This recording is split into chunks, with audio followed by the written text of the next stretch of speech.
The crystal champagne flute trembles in my hand as I stand alone at the San Jose Country Club bar, watching my cousin Claire's engagement party unfold like a glossy magazine spread. Perfect lighting. Perfect flowers. Perfect family smiles that never quite reach their eyes when they land on me. I check my phone again. No messages from Logan. The sleek designer watch he gave me for Christmas shows 7:45 p.m. in Zurich. He should be done with his consulting meeting by now. Julia, darling.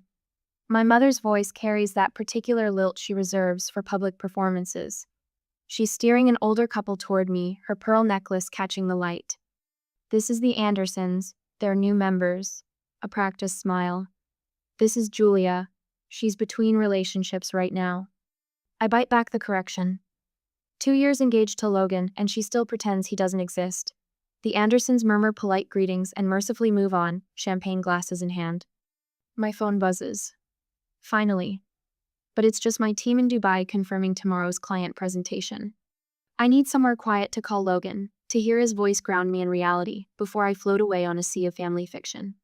The hallway leading to the ladies' room offers blessed silence after the tinkling laughter and clinking glasses of the main room. My heels click against marble as I dial Logan's number. Then I hear it. Laughter floating from around the corner. My mother's voice, and Aunt Patricia's parting, sharing that particular cadence of gleeful mockery I remember from childhood. 2 years engaged to a man no one's ever met. My mother's words slur slightly. Who does that? Aunt Patricia's answering laugh sounds like breaking glass. Aviation consultant? Is that what we call flight attendants now? I've started calling him her imaginary fiancé when she can't hear. My mother again, her voice thick with amusement. Poor thing, always trying to keep up with Claire. The phone slips from my suddenly numb fingers, clattering against marble. Tears burn behind my eyes but don't fall. I won't give them that satisfaction, even if they can't see me. The memories rush in like tide water. Me at 22, standing in our kitchen as Dad's face turned that particular shade of purple reserved for major disappointments. Law school is your future, Julia. This art school nonsense is throwing your life away. Mom wringing her hands in the background. Graphic design is a lovely hobby, sweetheart, but it's not a career. The Christmas video calls after I moved to Europe. Mom's tight smile as I shared news about my growing client list. That's nice, dear, but did you hear? Claire made junior partner at her firm. My fingers find the textured wallpaper, grounding me in the present. The past is a dangerous place to linger tonight. I remember the first time I saw Logan across a crowded conference room in Zurich. The way his eyes crinkled when he smiled. How he listened intently as I presented my branding concepts for his airline client. The immediate connection that felt like coming home, even though home had never actually felt that way. The work is exceptional, he'd said afterward. Your family must be incredibly proud. I'd laughed then, a short, sharp sound. They think I'm playing at having a career while looking for a husband. His hand had covered mine, warm and steady. Then they don't know you at all. The memory of calling Mom to share our engagement still stings. The long silence before her careful response. Is this real, Julia? Or are you just trying to keep up with Claire? Logan's words that night echo in my head. They'll understand someday. Build your life first. I straighten my spine, check my reflection in a gilt-framed mirror. My green silk dress falls perfectly, chosen to project success without trying too hard. The diamond on my left hand catches the light, solid and real as the man who gave it to me. Julia, Claire's voice carries down the hallway. We need you for the family toast. I smooth my dress, touch up my lipstick.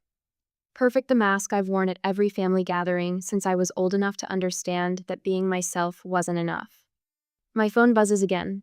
A text from Logan. Finished early, missing you. Something shifts inside my chest, like tectonic plates realigning. I've spent my whole life trying to prove myself worthy of this family's approval. Tonight, I finally understand their approval was never the prize I thought it was. My fingers fly across the phone screen.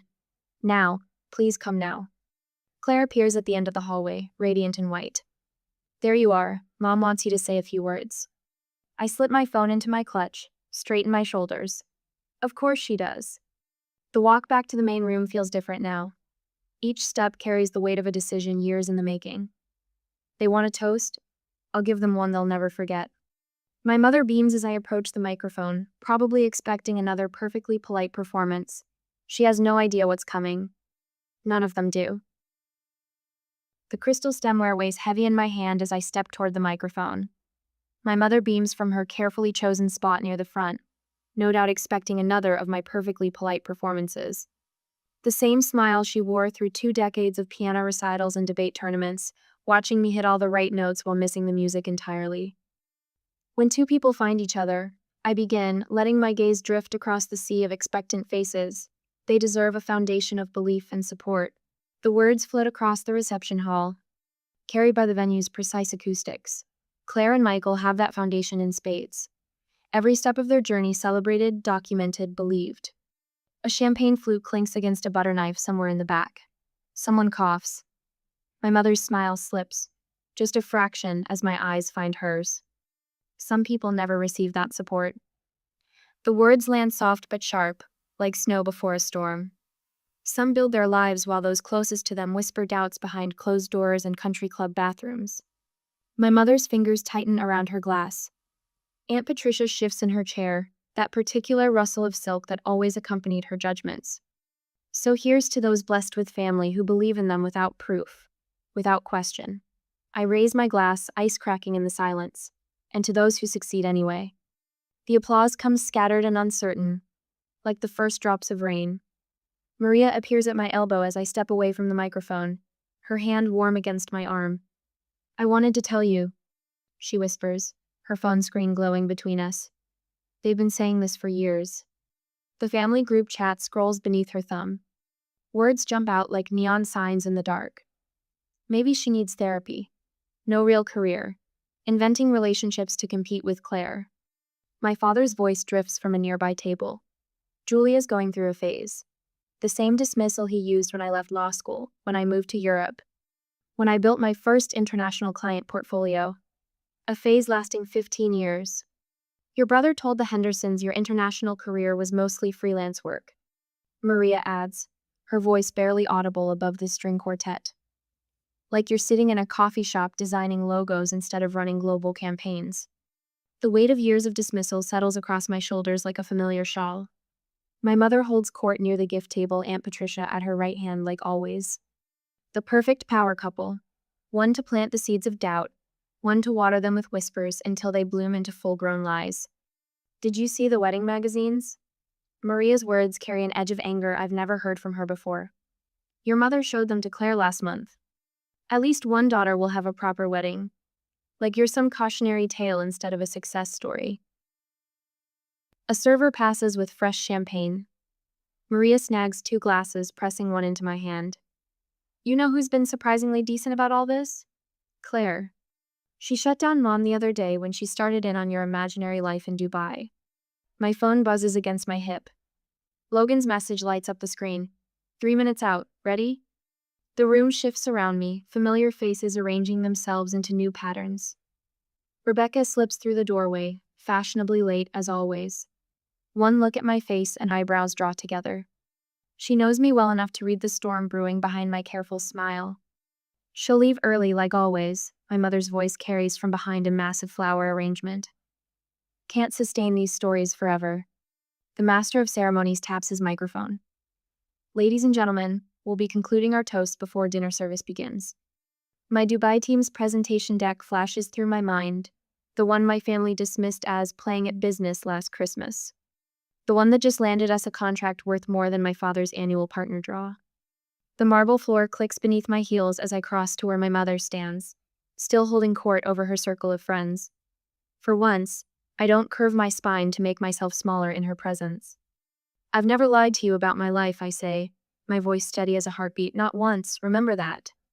Something flickers behind her eyes, discomfort, maybe even fear, before the practiced smile slides back into place. Of course, darling, we've always supported your creative endeavors. The first throb of helicopter blades cuts through the evening air. My mother's head snaps up, recognition dawning in her eyes as they meet mine. She knows that sound, has bragged often enough about my father's clients arriving for dinner parties in their private choppers. But this time, the sound carries a different message. Sometimes the truth doesn't whisper. Sometimes it roars.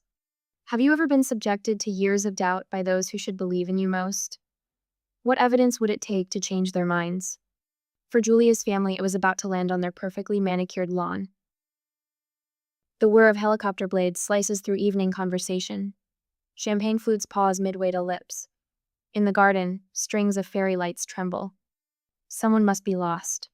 My mother's voice carries that familiar note of forced calm. She shoots a pointed look at the club manager hovering near the terrace doors. I'll check with traffic control.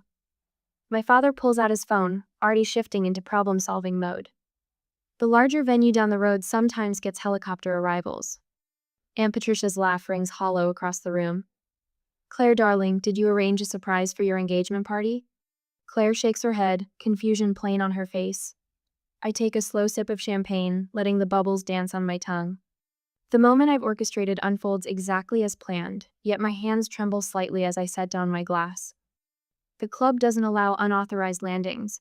My mother announces to anyone within earshot. She smooths her silk dress, a gesture I recognize from childhood, her tell when things spin beyond her control. The sound grows louder, conversations stutter and stop. Silver-haired men in blazers drift toward the floor-to-ceiling windows. Women in designer dresses exchange glances, their jewelry catching the light as they crane their necks. I move toward the terrace doors. Each step feels weightless, like I'm floating through a dream I've rehearsed 1,000 times. The garden lights illuminate my path, casting my shadow long across the marble floor. My mother's fingers close around my wrist. Julia, where are you going? I turn to face her, gentle but immovable, to greet my fiancé. Her fingers slip away. In her eyes, I catch the first flicker of understanding and fear. The helicopter appears over the tree line, sleek and black against the purple dusk. Its landing lights sweep across manicured lawns and sculpted topiaries. Julia. My mother's voice has lost its performance polish. This disruption is unnecessary. I don't respond. The time for words passed long ago, somewhere between imaginary fiancé and tonight's whispered mockery. Instead, I push open the terrace doors and step into the evening air. Behind me, the party has gone silent. Even the string quartet has stopped playing. I stand framed in the doorway, my green silk dress moving in the artificial wind. The moment stretches like pulled taffy, sweet with anticipation. The helicopter touches down with professional precision. The rotors slow, their rhythm fading to a whisper. When the door opens, Logan emerges like an actor hitting his mark. My breath catches. He looks exactly as I'd imagined in his charcoal suit, hair slightly windswept, every inch the successful aviation consultant. His long strides eat up the distance between us, confident and unhurried. Sorry I'm late, darling. His voice carries across the hushed garden. He bends to kiss my forehead, his hands settling at my waist with familiar warmth. Did I miss your toast? A collective gasp ripples through the crowd. I hear crystal shatter someone's grip on their champagne flute, failing spectacularly. Logan turns toward the party, his smile genuine as he spots Claire and her fiancé. Claire, Thomas, congratulations. He reaches into his jacket and produces an envelope. A small engagement gift. First-class upgrades for your honeymoon. The Maldives, right? Claire's face lights up with real pleasure. Unlike my mother, my cousin never participated in the whispered doubts. Logan, you shouldn't have. Thank you. My friend Rebecca catches my eye from across the room, her knowing smile a balm for my racing heart. She raises her glass in a silent toast. Logan guides me back inside, his hand steady at the small of my back. We move through the crowd like water through a stream, people parting before us. My father steps forward, his face a complex map of embarrassment and calculation. Mr. Bennett. Logan extends his hand. It's wonderful to finally meet you. Julia speaks of her childhood with such fondness. My father's handshake is automatic. Years of corporate training taking over. Aviation consulting, you said?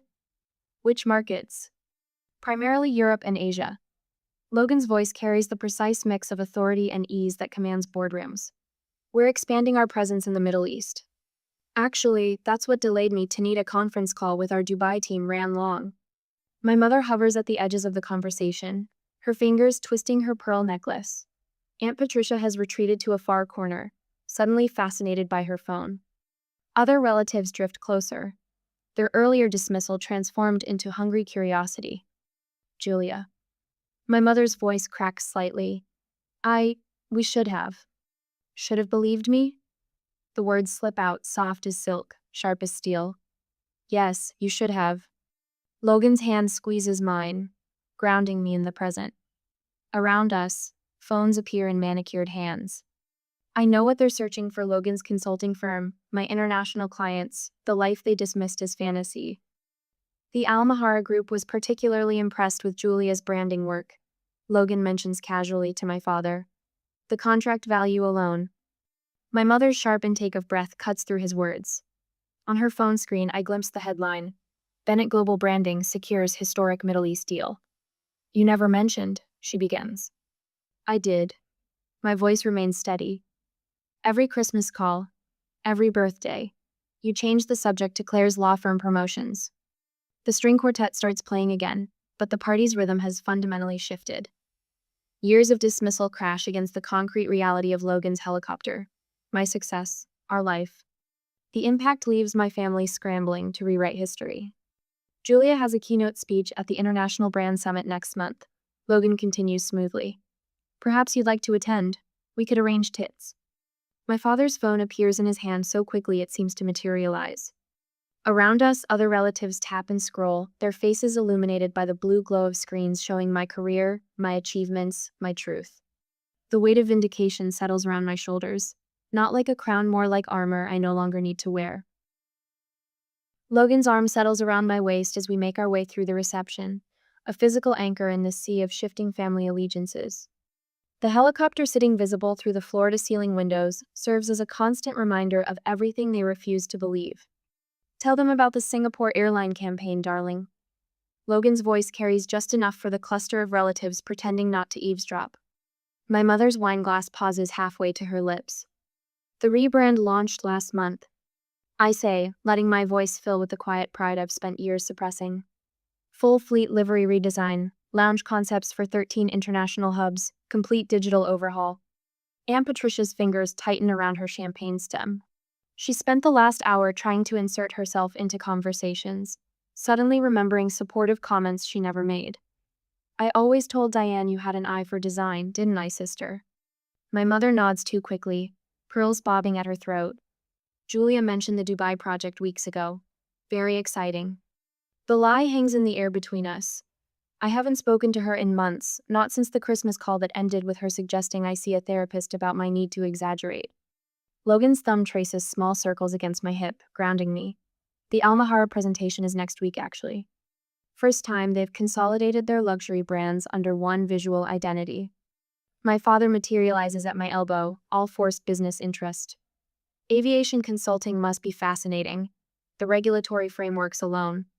Speaking of frameworks, my brother Tom cuts in. I always knew you'd make it big, sis. Remember when I helped you with that school project? A laugh bubbles up before I can stop it.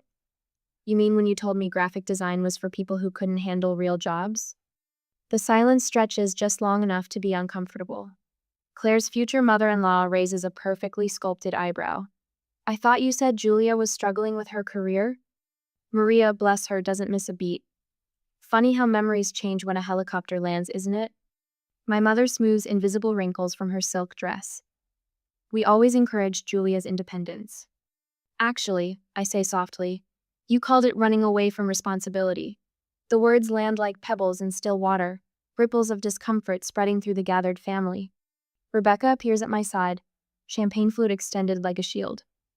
Remember that first client meeting in Paris? Julia stayed up 3 nights straight redoing the entire presentation because the brief changed last minute. You always knew exactly what you wanted, Claire adds, surprising me with her sincerity. A small cluster of younger cousins edges closer, eyes bright with something that looks like hope. Julia, darling.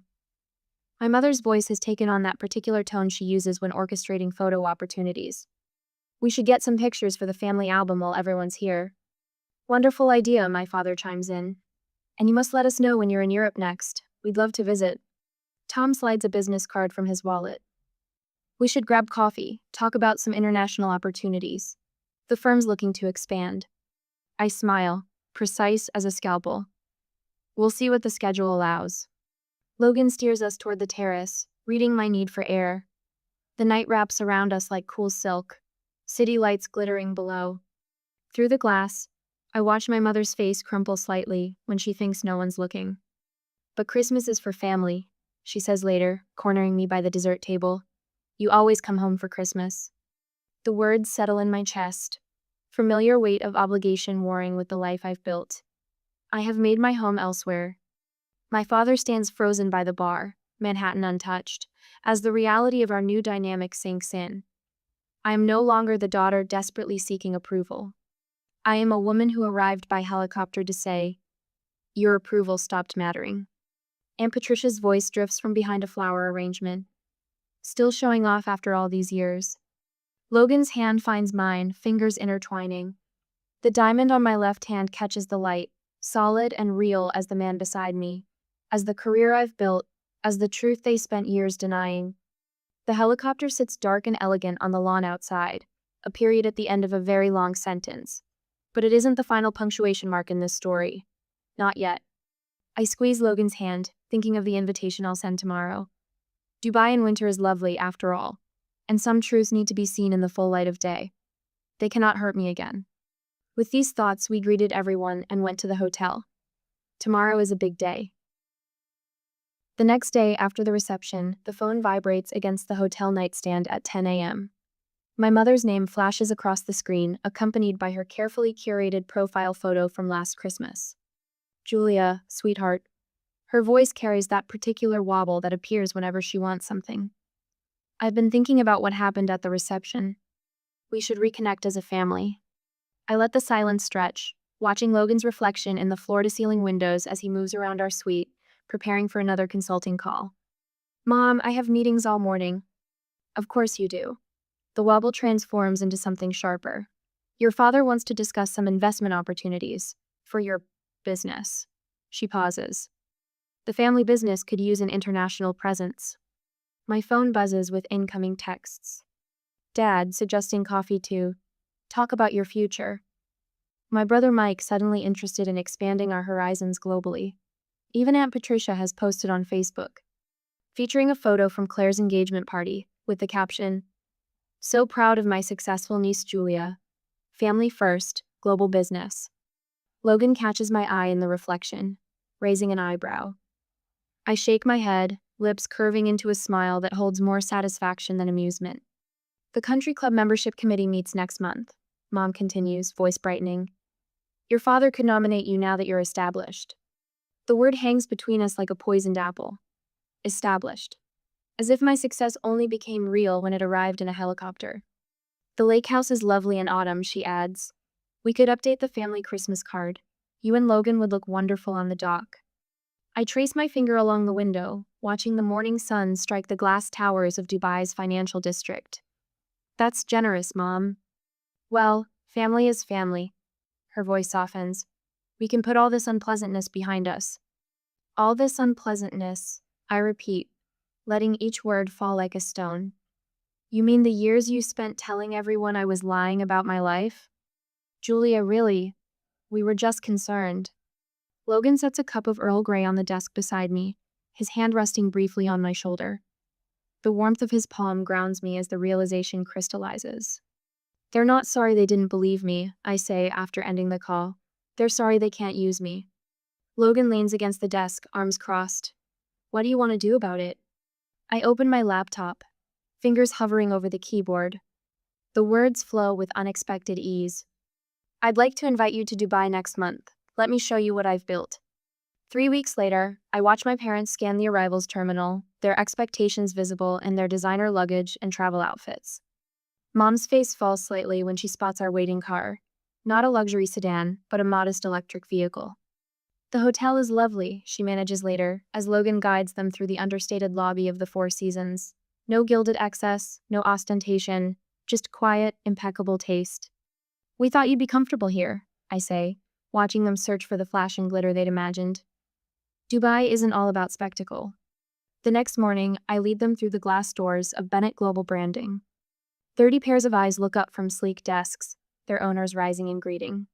Good morning, Julia, they chorus, some voices carrying accents from London, Singapore, Cape Town. Your team? Dad asks, gaze jumping from face to face. My family. I correct him quietly. I watch them absorb the wall of client logos, the industry awards, the framed magazine covers featuring my work. Through the conference room glass, they glimpse my upcoming keynote presentation for the Global Brand Summit. All this time, Mom whispers, you really were. Building something? Yes. I gestured to my office. Would you like to see more? That evening, I choose a rooftop restaurant overlooking the city. The lights below mirror the stars above, creating an infinite field of possibility. For years, I say, setting my phone on the white tablecloth, you thought I was lying about my life. We were just concerned, Mom begins, reaching for her water glass. I press play. Her own voice fills the space between us. Her imaginary fiancé, followed by Aunt Patricia's laughter. I didn't invite you here for an apology. The words come steady and clear. I invited you to see the truth. Dad's face flushes that familiar purple. You brought us all this way to embarrass us? No, I meet his gaze. I brought you here so you would finally see me. Mom's tears fall, smearing her careful makeup. We were wrong about everything. Yes, you were. I take a sip of water, letting the moment settle, and that will take time to address. The city glitters below us, a constellation of lights marking paths not taken, choices that led me here. My parents sit across the table, finally seeing the daughter they never believed existed. Their approval, so desperately craved for so long, feels strangely hollow now. Logan's words from this morning echo in my mind. The greatest revenge isn't proving them wrong. It's living so fully that their approval becomes irrelevant. I study their faces in the candlelight. Mom's trembling lips, Dad's rigid posture. The power to shape our relationship has shifted. Any reconciliation will happen on my terms, in my time. The knowledge settles like a warm stone in my chest. Tell me about your new project, Dad says finally, his voice rough with something that might be regret. I lean back, considering. The night stretches before us, full of possibilities and limitations. Like the city below, some paths will remain forever unexplored. Others wait to be discovered. Let's start, I say, with what's true. A week later, sunlight streams through the floor-to-ceiling windows of my Dubai office, catching the metallic threads in the abstract tapestry I bought in Istanbul last month. Logan appears in the doorway, 2 steaming cups in hand.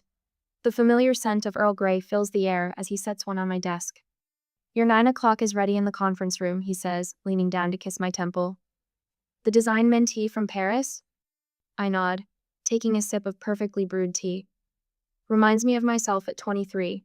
Brilliant portfolio, family who thinks graphic design is just pretty pictures on a computer. The young woman's face fills my laptop screen moments later, bright-eyed and nervous. Her portfolio spreads across my second monitor, clean lines, bold color choices, the raw talent I recognized immediately. Emma, tell me about the restaurant campaign concept. My voice carries the warmth I wished for at her age. The one your professor called too modern. She straightens, hands fluttering. My father said the same thing, that no traditional French restaurant would ever. Show me anyway. Her concept unfolds across the screen. Contemporary yet elegant, perfectly balanced between innovation and timeless appeal. My mind flashes to a portfolio review 12 years ago. My mother's pinched expression at my waste of a legal education. They're wrong. I tell Emma, watching hope bloom across her face. You understand something they don't. Tradition evolves. Book another session next week. We'll develop this further. After the call ends, I stand at the window, watching sunlight glint off the Burj Khalifa. My team fills the open office beyond my door, their quiet energy humming through the space. Voices rise and fall in English, Arabic, French, Mandarin, a symphony of creativity I built from scratch. My phone buzzes. An email from my mother. The subject line stops my breath. Family reunion, your terms. Dear Julia, the lake house is lovely in October. Logan mentioned you might have business in New York that month. No pressure, just know you're both welcome whenever you choose. Love. Mom. No guilt trip, no manipulation, no desperate need to prove her maternal devotion to the country club crowd. Logan's arms slip around my waist from behind. Board meeting done early. What's got you smiling? I show him the email. Mom's learning.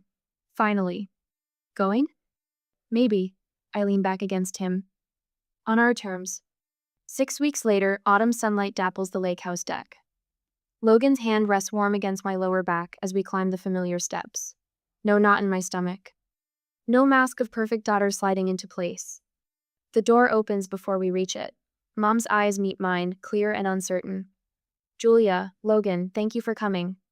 Inside, fall-scented candles flicker on the mantel. Dad looks up from his paper, reading glasses perched on his nose. Just read about your team's award. The Hong Kong campaign? Singapore, I correct gently. But yes, the Asian market expansion exceeded projections. No dismissal. No comparison to my cousin's law firm partnership. Just my father's small nod, the beginning of understanding in his eyes. Monthly video calls followed. Awkward at first, like learning a new language. Dad asking about projects, actually listening to the answers. Mom sending articles about female entrepreneurs in the Gulf states, her handwritten notes in the margins showing she'd really read them. Aunt Patricia's absence speaks volumes. Some bridges burn for a reason. The Santorini wedding photos arrive in December. Small, intimate, perfect. Claire beside me in a sage green bridesmaid's dress, our childhood competition dissolved into genuine friendship. My parents in the background, respecting the boundaries of their new role. Rebecca's champagne toast still echoes, to believing in yourself when no one else would. Spring finds me in a Dubai conference hall, addressing a room of young designers. Many of their stories mirror my own. Families who mistake different for wrong, dreams dismissed as phases to outgrow. The helicopter story spread. I tell them, watching recognition spark. But that moment wasn't about proving anyone wrong. It was about finally being right with myself. A young woman approaches afterward, portfolio clutched to her chest. My family thinks I'm wasting my accounting degree. They don't believe I can make it in design. I see myself in her tight shoulders, her defensive grip on her work. Show me what they don't see. Mom visits the office in May. She pauses before the framed photo of Logan's helicopter landing, backlit against the country club's manicured lawn. I was so embarrassed that day.